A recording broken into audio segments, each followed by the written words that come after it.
찬송하시겠습니다. 찬송가 347장입니다. 찬송가 347장. 허락하신 새 땅에 들어가려면 만에 준비 다하여 임성이라세. 여호수아 본받아 앞으로 가세. 우리 고향 조선은 주님 품일세. 시험할 난 땅에도 낙심 말고서 만일 걱정 버리고 임성일하세. 여호수아 본받아 앞으로 가세. 우리 고향 조선은 주님 품일세. 앞서가신 예수님 바라보면서 모두 마음 합하여 임성일하세. 여호수아 본받아 앞으로 가세.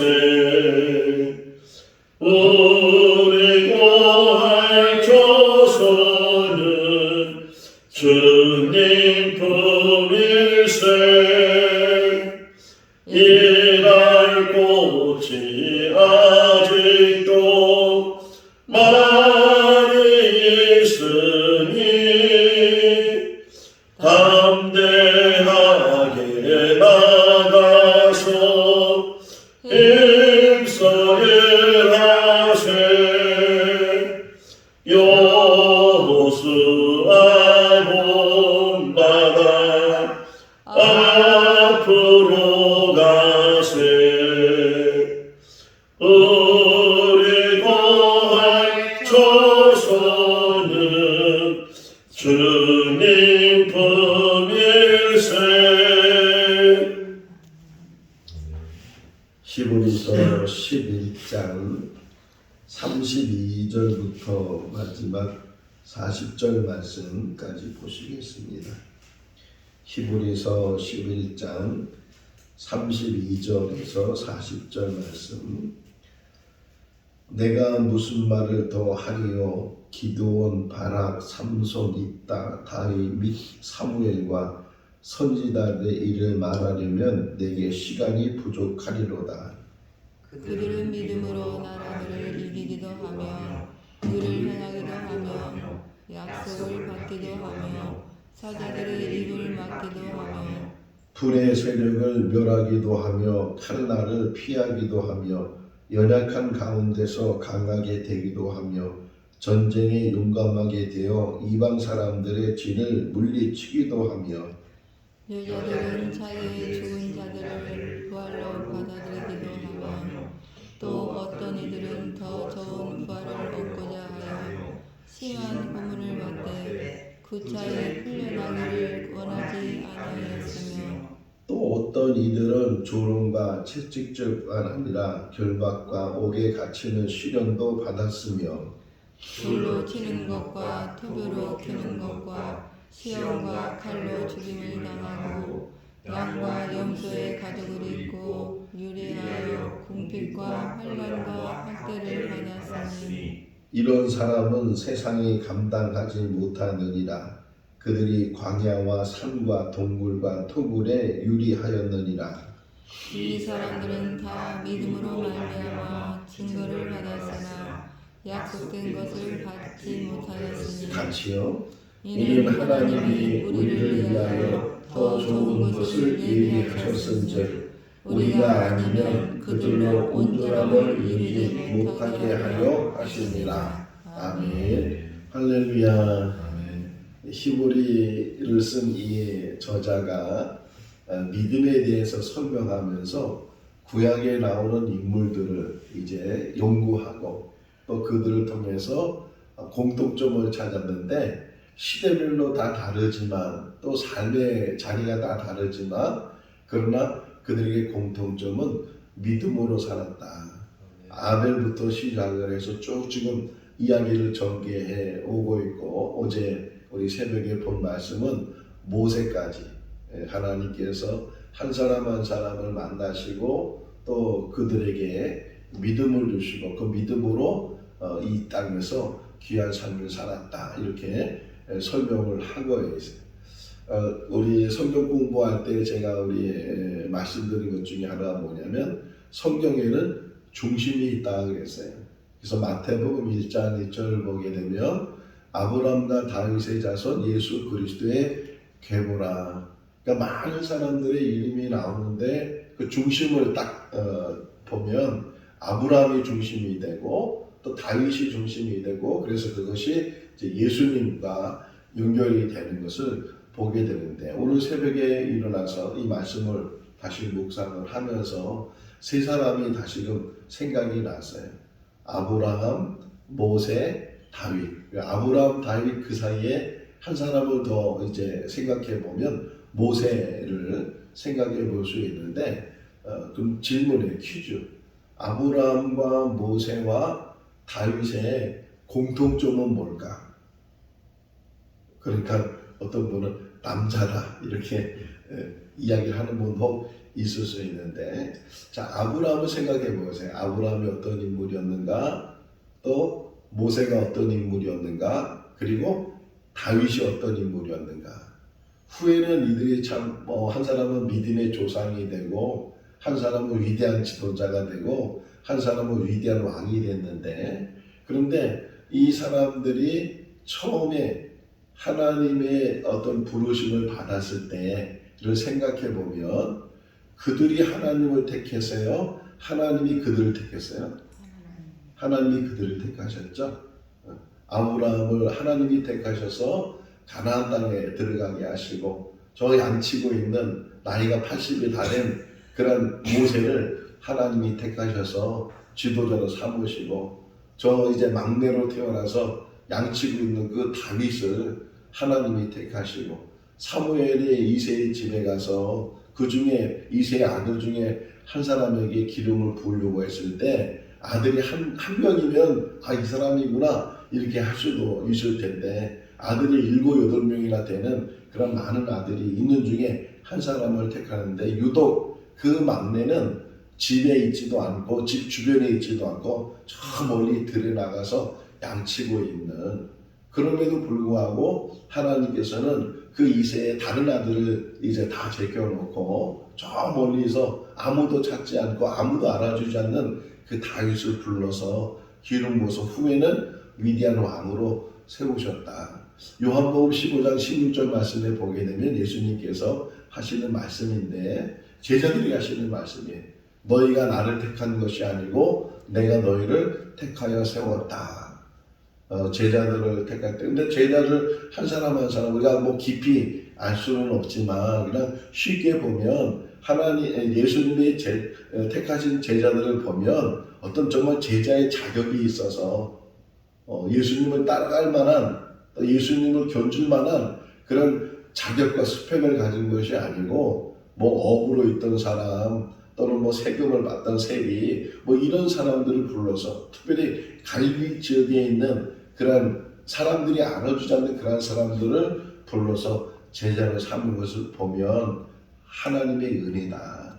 우리 한 사람 한 사람도 우리 하나님을 택한 것처럼 생각이 될 수도 있지만 하나님께서 우리를 택해 주신 줄로 믿습니다.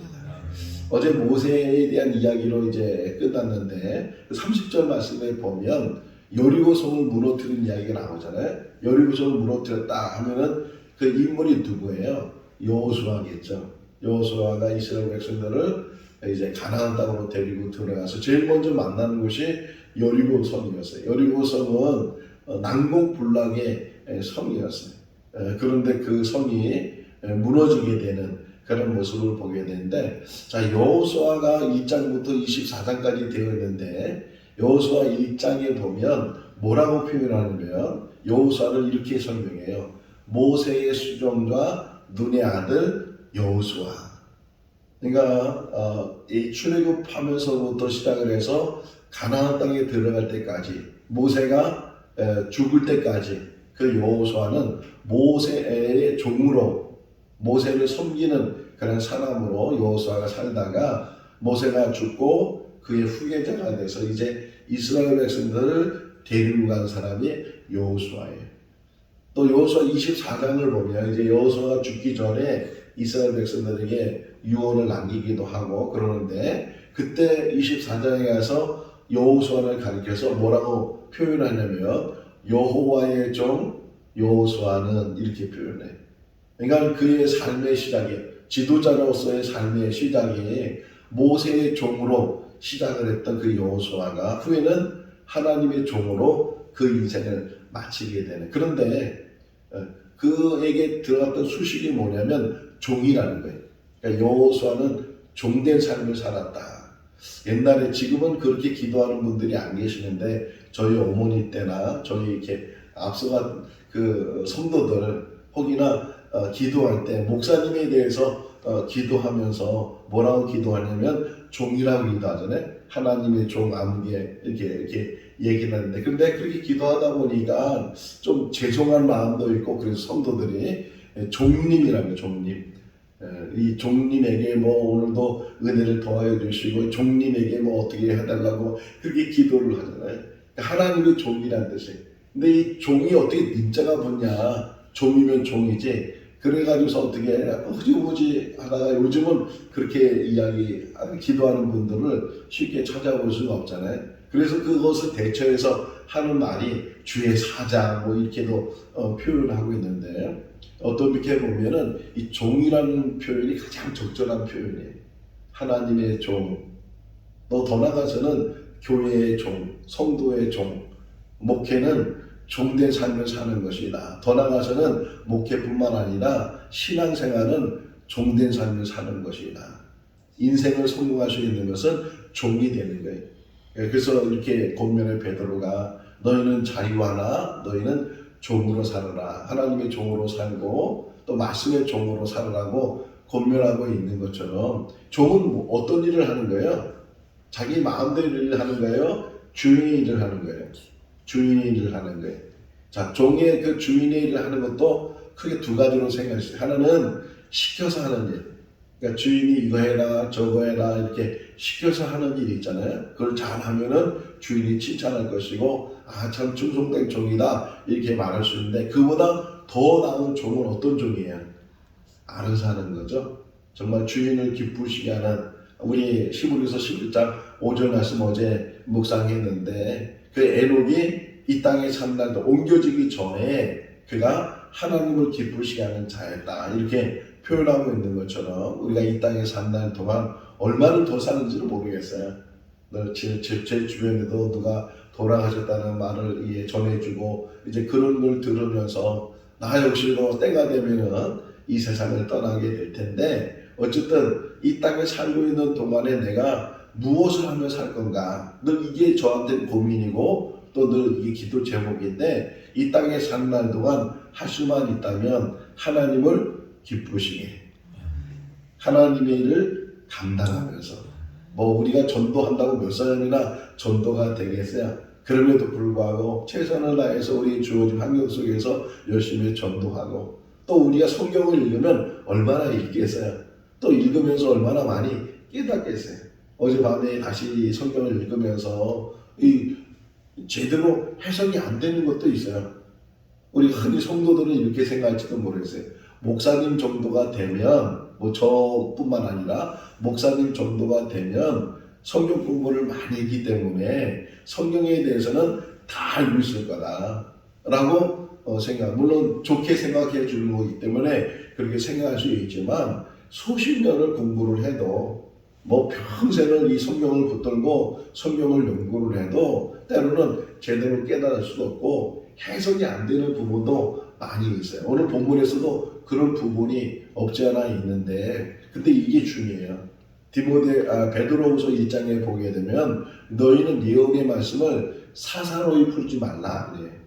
목사니까 체면 때문에 그래서 모르는 걸 안다고 하고 또 잘못 해석하다 보면은 오히려 저자의 의도를 깨닫지 못하고 더 나아가서는 하나님의 의도를 깨닫지 못하고 왜 사사로이 풀지 말아야 되는가? 그 다음에 나오는 이야기가 뭐냐면 성경은 성령의 감동으로 쓰여진 거기 때문에 하나님이 기록하신 거기 때문에 인간이 깨닫지 못하는 하늘의 비밀을 어떻게 다 깨달을 수 있겠어요? 요한복음을 보게 되면 예수님께서 이런 말씀을 하셔요. 너희가 이 땅의 일도 깨닫지 못하는데 저 하늘의 이야기를 내가 해주면 너희들이 그것을 깨달을 수 있겠느냐? 이 땅에 있는 것도 잘 모르는 우리들인데 하루는 이 공자 이야기 좀 하면 공자의 제자 중에 한 사람이 한 번은 이렇게 질문해 공자한테 선생님 사람이 죽으면 어떻게 되는 것입니까? 사후 세계는 어떤 세계입니까? 이렇게 그 제자가 공자한테 질문하니까 공자가 야 이 땅에 사는 일도 잘 모르는데 그 죽어서 이 일을 우리가 어떻게 아냐 이렇게 공자가 이야기를 하는데 정말 정직한 말이에요. 어떻게 이 땅의 일도 잘 모르는 사람이 마찬가지로 우리 신앙생활 하면서도 우리는 다 아는 것처럼 이야기를 하지만 우리가 아는 지식이 얼마나 되겠는가. 그럼에도 불구하고 모르는 것은 모르는 가운데 누구를 바라보는 거요? 하나님을 바라보는 거예요. 체하지 말라. 아는 체하지 말고 있는 체하지 말고 체하지 말라 이렇게 하는 말이 있는데 정말 때로는 목사라고 해도 수십 년 동안 설교하고 수십 년 동안 성경 연구하고 그런다 할지라도 모르는 건 모르는 거니까 모르는 건 거기서 멈추고 더 나가지 말라는 게 사사로이. 그래서 성경 요한계시록 22장에 보게 되면 너희가 가감하지 말라. 하나님의 말씀을 가감하지 마라. 더 붙이거나 또는 그것을 빼거나 이러다가 왜곡하는 일들이 많이 있는데 우리가 물론 모르는 건 계속 배우려고 또 알려고 노력을 해야 되는데 그렇게 연구를 하고 그렇게 붙들어도 모르는 거는 모르는 거다. 그래서 어떤 목사님이 지혜롭게 목사님 이거 어떤가 나도 잘 모르지만 하나님 앞에 가면 다 알게 된다고 그때까지 기다리시라고 이렇게 이야기를 한다고 하는데 때로는 우리가 성경을 읽으면서 이건 잘 이해가 안 된다 잘 모르겠다 혹이나 그런 부분이 있다면 그냥 거기서 멈추고 다음에 또 읽게 되면 또 그것을 알게 될 수도 있으니까 그렇게 해서 어쨌든 이 땅에 사는 날 동안 여호수아가 종으로 살았던 것처럼 이 땅에 사는 날 동안 우리가 가장 행복한 삶은 어떤 삶이냐? 종된 삶이에요. 그런데 종은 편안하지 않잖아요. 밖에 나가도 일을 해야 되고 안에 들어가도 일을 해야 되고 뭐 쉬고 싶어도 제대로 쉴 수도 없고 그게 종의 삶인데 혹이나 이 땅에 사는 날 동안 그렇게 힘든 삶이라 더 나아가서는 그냥 내 삶이 힘들 뿐만 아니라 외부적으로 또는 내부적으로 막 핍박이 오고 고난이 오고 어려움이 오고 이런 상황 속에서도 우리가 흔들림 없이 살아야 되는 것은 주님을 바라보는 것 또 믿음을 갖는 것 이것이 중요하다는 거예요. 자, 그 다음에 31절 말씀에 보면 라합 이야기가 나와요. 라합. 이제 여리고 성을 무너뜨리기 전에 두 명의 정탐꾼을 이제 여리고성 안으로 보냈는데 그 정탐꾼이 만난 사람이 라합이었어요. 그래서 그 라합의 도움을 통해서 정탐꾼들이 이제 거기서 나오게 되고 그래서 정탐한 이야기를 이제 여호수아에게 이야기한 나중에 여리고성이 무너졌을 때 이 라합과 라합의 가족 그 창문에 붉은 줄이 내렸을 때 그 붉은 줄을 보고 그 집 안에 있는 사람들은 죽지 않게 되는 그런 이야기를 우리가 보게 돼요. 그러니까 이 라합 역시도 이방 사람이고 이 가나안에 있는 여인이지만 그럼에도 불구하고 그가 이제 믿음으로 구원을 받게 됐다 하는 것을 설명을 해요. 자, 마태복음 1장을 보면 예수님의 족보 이야기가 나오죠. 쭉 아브라함부터 시작을 해서 예수님까지 14대 이렇게 족보 이야기가 나오는데 근데 족보는 남자들로 이렇게 이어지잖아요. 근데 그 예수님의 족보 속에 여자 이름이 나와. 그러니까 5명의 여자 이름이 나와요. 5명. 유다가 다말을 통해서 이제 아들을 낳게 되고, 그리고 이 기생 라합도 역시 라합을 통해서 또 자녀를 낳게 되고, 또 이제 룻이 나오잖아요. 룻을 통해서 또 자녀를 낳게 되고, 그리고 다윗이 바세바를 통해서 자녀를 낳게 되고, 이 4명의 여자. 그 다음에 맨 마지막에 마리아, 요셉이 마리아와 결혼해서 그래서 예수가 나셨다 이렇게 설명을 하고 있는데, 자, 마리아를 이제 접어두고 그 앞에 나오는 4명을 보세요. 다말은 며느리였어요. 며느리가 시아버지하고 동체몰에서 그래서 자녀를 낳았고, 라합은 그 직업이 기생이었어요. 기생. 그 당시 기생은 어떻게 일을 했는지, 술을 따랐는지 안 따랐는지 잘 모르지만 어쨌든 기생의 직업을 가지고 있었으니까 올바른 직업을 혹이나 아닐 수 있는데, 그럼에도 불구하고 그가 예수님의 족보 안에 들어갔어요. 롯은 정말 현숙한 여인이었지만 이방 여인, 모함 여인이었잖아요. 시어머니를 따라 나오미를 따라서 이제 베들레헴을 가게 되고 거기서 보아스를 만나서 이제 오벳을 낳게 되는 그런 이야기를 보면서 이방 여인이지만, 또 바세바는 그 다윗과 더불어 동침하는 남편이 있는데도 불구하고 그렇게 불륜을 저질러서 그랬던 바세바, 어떤 면에서는 다 어떻게 자격이 없는 사람들이지만 하나님은 오히려 그런 사람들을 불러서 그런 사람들에게 믿음을 주시고 그런 사람들 통해서 하나님의 일을 감당하신다. 처음에도 말씀드렸지만 하나님이 택하시고 그들을 세우시는 것처럼 우리를 택하신 것도 어떤 자격이 있어서, 저 한 사람을 보더라도 목사의 자격이 있어서 목사로 세우는 것이 아니고 도저히 자격이 없는 자인데 그럼에도 불구하고 하나님의 말씀을 전하는 자로 세워주신 것을 생각해 보면 은혜예요. 은혜. 우리 한 사람 한 사람 다 자격이 없지만 다 하나님의 은혜로 우리가 신앙생활을 하고 또 이렇게 이 땅에서 우리의 주어진 삶을 살게 되는 줄로 믿습니다. 그 다음에 나오는 이야기도 마찬가지네. 32절. 이제 그 히브리 기자가 믿음의 사람들을 이야기하면서 일일이 다 열거하기가 어렵다는 거예요. 그 많은 사람들이 있기 때문에 다 시대가 다르고 그럼에도 불구하고 그들의 공통점이 뭐냐? 믿음의 사람들이었다. 그러면서 32절은 사사들, 기드온이나 또는 바락, 삼손, 입다 이런 사람들 다 사사잖아요. 근데 의도적인 하나 있어요. 여기 보면 여기 이따가 이제 35절에도 좀 설명되어 있지만 32절을 보게 되면 바락보다는 누가 들어가야 되네? 그 이름이 드보라가 들어가야 되거든요.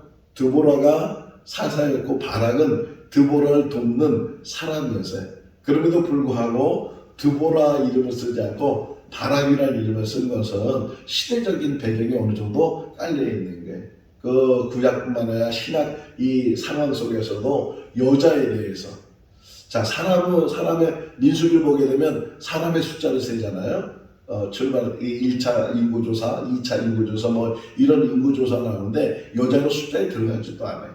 예수님께서 오병이어의 기적을 일으킬 때도 여자는 그 숫자에 들어간 장정만 5,000명이었다 이렇게 표현하고 있는 것처럼 어떤 면에서는 여자들의 이름이 어떤 그 명단에 그런데도 불구하고 하나님은 여자들도 택하시고, 그러니까 차별하지 않으신다는 거예요. 시대에 따라서 필요하면 여자 지도자도 세우는 것이고 여자 선지자도 세우는 것이고 심지어는 여자 왕도 세우는 것이고 남자 여자 구별되지 않고 오직 믿음으로 사는 사람들. 그래서 35절에 보면 그것을 설명하는 것이 여자들도 이제 설명하는 거예요. 이름은 없지만 여자라는 것 때문에 숫자에 들어가지도 않고 이름이 나오지도 않고 그게 무명의 어떤 사람처럼 살지만 그들에게 있었던 것이 뭐냐? 믿음이었고 그 믿음이 더 구체적으로 뭐냐? 부활의 신앙이었다. 우리에게도 부활의 신앙을 가질 수 있기를 바랍니다. 죽음은 끝나는 것이 아니에요. 죽음을 통해서 한 사람은 영원한 이제 영접을 받게 되고 한 사람은 영원한 형벌을 받게 되는데 우리는 어느 편에 서 있을 것인가? 이 땅에 사는 동안 때로는 이 믿음 때문에 신앙 때문에 어려움을 당하지만 그러나 오히려 그것이 우리에게 유익이 돼야 되고 그것이 우리를 더 굳세게 세우는 어떤 환난과 어려움이 있습니다. 믿음을 통해서 이겨나가는 사람들이라는 거예요. 여기 한번 보세요. 36절 37절 읽어볼까요? 또 어떤 이들은 조롱과 채찍질 뿐 아니라 결박과 옥에 갇히는 시련도 받았으며 돌로 치는 것과 톱으로 펴는 것과 시험과 칼로 죽임을 당하고 양과 염소의 가죽을 입고 유리하여 궁핍과 환난과 학대를 받았으니 읽으니까 우리가 아무 감흥이 없고 느낌이 없지만 실제로 이런 고난을 당하고 이런 어려움을 당하게 되면 얼마나 믿음을 지킬 수 있겠는가. 때로는 그래서 연단이 정말 그 믿음을 더 단련시키게 되고 온전한 믿음을 갖게 하는 거예요. 지금은 모르잖아요. 전에도 말씀드린 것처럼 몇 전에도 말씀드린 것처럼 교회 안에도 알곡과 가라지가 있는데 뭐가 알곡이고 뭐가 가라지인지 우리는 때로는 분간을 못해요. 또 인간이 보는 것으로 판단할 수 없는데 하나님은 그 모든 것들을 보시고 심지어 중심을 보시고 그 마음의 생각 다 아시는 분이 하나님이신데 그분이 결국은 심판하실 때 그분이 이 가릴 때 양과 염소를 가르는 것처럼 이 가릴 때 어느 편에 서 있을 수 있는가 하는 것들을 다시금 생각해 보면 딱 하나의 기준이에요. 믿음이 있는가. 온전한 믿음을 가지고 우리가 이 땅에 살 수 있기를 바랍니다. 지금 시대가 우리가 편안하게 신앙생활 할 수 있는 시대에 우리가 살고 있는 것도 은혜인데 그런데 이렇게 편하다 보니까 오히려 더 값진 믿음의 그 가치를 깨닫지 못하고 살 때가 많이 있어요. 이 믿음 하나 붙들고서 산다는 것이 얼마나 귀한 일이고 얼마나 복된 일이고 이 믿음으로 산다는 것이 우리에게 가장 큰 축복이라는 사실을 깨닫지 못하고 살 때가 많이 있거든요.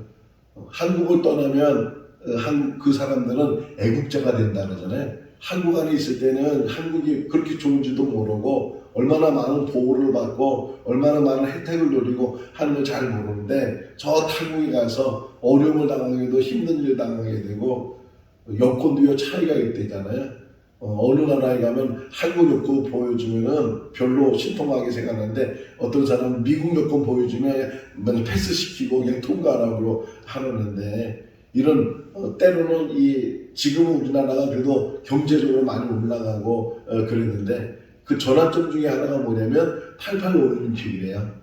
88 올림픽 전까지는 유럽에서 코리아는 어디 있는지도 모르고 한국에 대해서는 전혀 모르는 그런 사람들이 너무 많았다는 게 혹이나 아시아 사람 만나면 당신 중국에서 왔습니까? 당신 일본에서 왔습니까? 이 정도. 중국은 알고 일본은 아는데 한국에 대해서는 전혀 몰랐다는 거예요. 그런데 이제 올림픽 때문에 사람들에게 알려지게 되고 또 월드컵 때문에 더 사람이 알려지게 되고 지금 뭐 K-팝이니 뭐니 이래가지고서 이제 한국 하면 코리아 뭐 이렇게 한번 재밌는 거는 제가 이제 몇 년 전에 에티오피아 갔었잖아요.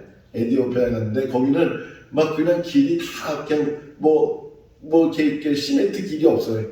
그런데 더 시골로 들어가서요. 시골로 하여튼 가서 월드비전 따라서 가서 거기 우물 파주려고 그 한 10시간 자동차를 타고 그래서 그 시골로 들어가니까 거기 뭐 다 비포장이잖아요. 그리고 사람들이 다 맨발로 다녀. 애들 다 맨발이고 어른들 중에서도 신발 신고 다니는 사람이 별로 없어요. 그러다 보니까 길이 질퍽질퍽하고 막 그래서 제가 운동화 신고 왔는데 그 운동화가 다 이게 지는 게 빠지고 막 그래가지고서 그래서 마침 거기 그 동네에 작은 동네인데 신발 가게가 있어요. 신발 가게. 그래서 신발 가게에 들어가서 이제 가이드하고 통역하는 사람하고 같이 신발 가게 가서 이제 새 신발 하나 산다고 신발 하는데 그 가게 주인이 제 발 사이즈 이렇게 재면서 신발 2개를 보여줬어. 2개를. 근데 하나는 메이드 인 차이나 또 하나는 메이드 인 코리아. 야, 한국 신발 거기까지가 있어요. 메이드 인 차이나 메이드 인 코리아가 있었어요. 그래서 이제 이 메이드 인 차이나 놈하고 메이드 인 코리아가 얼마냐고 물어봤어요. 만약 여러분들은 신발 산다면 차이나 신발 사겠어요? 코리아 신발 사겠어요? 자, 그렇죠? 근데 이제 거기서 물어보니까 이거는 그때 돈을 잘 기억 못해요. 예를 들면 메이드 인 차이나는 5만 원이었어요. 5만 원. 예, 그때 돈 뭐 잘 모른다. 5만 원 기준 5만 원. 근데 메이드 인 코리아는 2만 원이었어. 야, 그래서 너무 내가 황제했어요. 야, 우리는 차이나보다 코리아를 더 좋아하는데 그 아프리카의 그 에티오피아 데서는 코리아는 몰라. 어느 나라인지도 모르고. 그러니까 차이나 중국 거 이 좋은 거야. 이게 비싼 거야. 이러거든요. 때로는 우리가 이 땅에 산다는 동안 그 가치를 모른다는 거예요. 믿음의 가치를 모르다 보니까 믿음을 붙들고 사는 것이 가장 큰 축복이고 가장 큰 은혜인데 그 믿음을 저버리고 뭔가 행위를 붙들려고 하고 뭔가 눈에 보이고 붙들려고 하고 1절을 보세요. 11장 1절을 보면 믿음은 바라는 것의 실상이요 보이지 않는 것의 뭐라 그래? 증거다. 지금은 눈에 보이지 않고 지금은 이루어지지 않지만 그러나 그 믿음만 있으면 눈에 보이지 않는 그것이 영원히 열려지게 돼서 순간과 짧은 기간과 영원한 것은요 비교가 안 되는 거예요. 우리는 영원한 것을 바라보면서 하루하루를 살아가는 줄로 믿습니다. 그래서 이런 고난을 참고 그 38절 보세요. 가로쳐 있는 거 있잖아요. 어제 읽었는데 가로쳐 있는 거 보세요. 가로쳐 있는 거 다시 읽어볼까요? 이런 사람은 세상이 감당하지 못하느니라. 믿음이 있는 사람 아무리 유리를 당하고 고난을 당하고 죽음을 당한다 할지라도 믿음을 가지고 있는 사람은 세상이 감당하지 못한다. 이런 말을 듣는 그런 삶이 우리 삶이 될 수 있기를 바랍니다. 많은 사람들이 다 믿음으로 승리했던 것처럼 우리들도 이 땅에 사는 날 동안 믿음으로 승리하고 어제 묘비명 얘기했잖아요. 믿음의 사람 아무개 이렇게 만약에 글이 쓰여졌다면 그는 승리한 사람이에요. 적어도 우리 안에서 또 우리를 아는 사람들이 저 사람은 믿음으로 사는 사람이야. 믿음의 사람이야.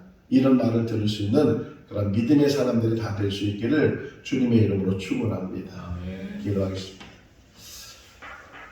살아계신 하나님 아버지 오늘도 새날을 주시고 생명 주시고 또 믿음 주셔서 주님의 전을 사모하는 마음으로 이 자리에 나올 수 있도록 또 이 영상을 통해서 함께 예배드릴 수 있도록 인도하여 주시는 것 감사합니다. 아버지 우리가 이 땅에 산 날 동안 무엇을 하며 또 우리의 삶의 목적이 무엇인지를 깨닫게 하시고 눈에 보이는 것이 전부가 아니고 눈에 보이지 않은 영원한 것이 있는 것을 더 깨닫는 우리들 되게 하여 주시옵소서. 천국 백성으로 살게 해주시고 더 나아가서는 이 땅에 사는 날 동안 주신 사명 감당하며 살게 하여 주시옵소서. 우리에게 새로운 교회를 주신 것 감사합니다. 지금은 연약한 가운데 있고 또 연조가 오래되지 않아서 부족한 부분들이 많이 있지만 그래서 우리는 이 교회에서 할 일이 많이 있고 또 충성된 종의 삶을 살기를 원합니다. 섬김의 삶을 살기를 원합니다. 본이 되기를 원합니다. 좋은 영향을 끼치는 믿음의 사람이 되기를 원합니다. 믿음의 본을 보이며 사람들로부터 인정받고 칭찬듣고 더 나아가서는 하나님 앞에 인정받고 하나님 앞에 칭찬듣는 귀한 삶이 되게 하여 주시옵소서. 한 사람도 실족함이 없게 해주시고 세상으로 돌아가지 않게 해주시고 끝까지 어려운 가운데서도 고난 가운데서도 시련 가운데서도 믿음 붙들고 살아가는 우리 귀한 성도들 다 되게 하여 주시옵소서. 사랑의 공동체가 되게 하시고 서로서로 위로해주고 서로서로 기도해주고 서로서로 주 안에서 사랑하는 그런 우리 성도들 다 되게 하여 주시옵소서. 그래서 주 안에서 복된 하루의 삶이 되게 하여 주시기를 간절히 바라옵고 우리를 구원하신 예수님의 이름으로 기도하옵나이다. 아멘. 마쳤습니다. 자유롭게 기도하시기 바랍니다.